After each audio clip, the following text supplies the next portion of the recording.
At habang kumakanta nga po ako ay dumating na nga po ang aking bisita mula pa sa Binangonan na si Madam Luz. Ay pasensya nyo na nga lang po kayo, talaga nga naman sa sobrang dami nga ng tao, hindi ko na nga kinapabalutan ng bonggang-bongga ni. At syempre sumunod nga po ako dun sa mga kasamahan kong vlogger dito sa Talim Island. Ito nga pala si Crisette Losa, ang aking preni. At syempre, kumanta nga rin diyan si Mama Mans, akala mo ba ay singeran eh. Ay buhay na buhay nga po ang aking dugo pag po ako nakakakita ng mikropono. Ay talaga nga naman si Mama Mans, akala mo naman tagay napakagaling kumanta eh. At kasamahan ko nga pala diyan si Talim Islander, kilala nyo naman po si yan eh. At syempre si Maring Hanilet. Ay sabi ko nga rin, dapat lahat tayo ikakantahan eh. Ay kaso nga tila nagkakahiyaan pa. Ako nga lang makapal-kapal ang mukha rito, kaya ako pa nga lang ang unang kumakanta. Ay bigla nga rin dumating diyan si KS. Ayan, ang isa rin po sa mga vlogger ng isla. At syempre, kumanta na nga po diyan si Ate Kay, si Talim Islander, na maganda nga rin po ang boses.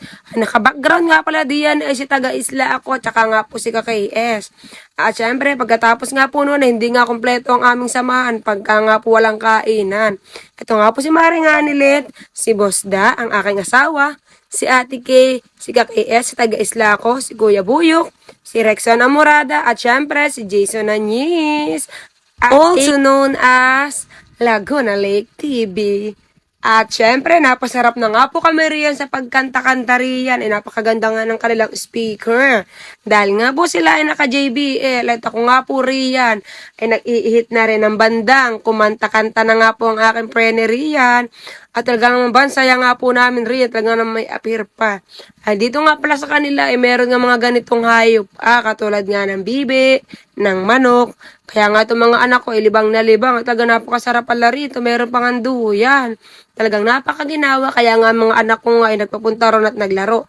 At syempre, kumanta na nga po ang aking Maring napakaganda na si Maring Hanilet, also known as Island Kulit. Pakipollow din po siya. At syempre, pagkatapos nga noon ay babalik na nga po sa atin syempre ang mikropono. Pero bago nga ang lahat, eto nga po muna, uuwi na nga po si Prene Crisette Losa. At syempre muli nga ay nakompleto nga kami riyan at napakasaya talaga pagkasama-sama. Ay matapos nga noon ay kumanta nga po si Mama Mans ng Chinese song nga eh.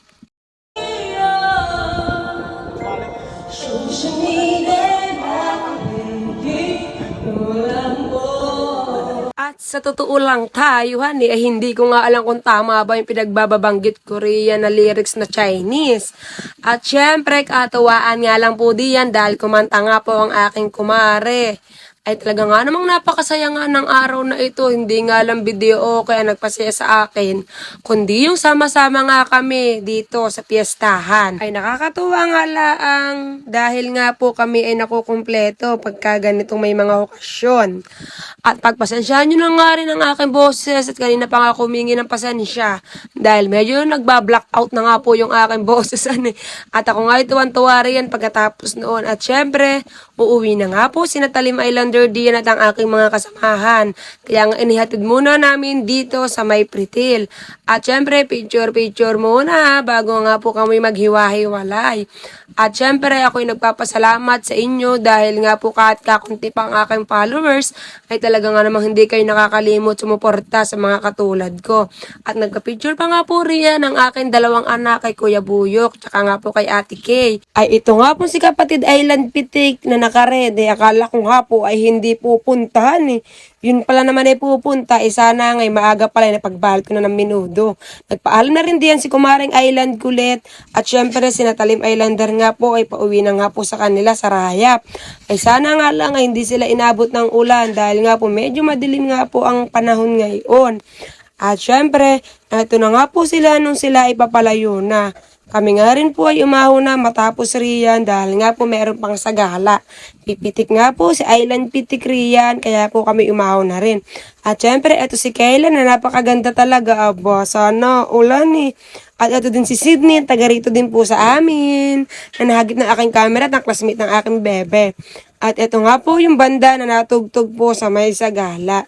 At ito nga po pala yung kanilang patron dito sa simbahan ng Subay. At hanggang dito na nga lang po ang video na ito at maraming salamat lalo na sa aking mga kapatid at talagang naman kahit gabi na, di ako nalimutan.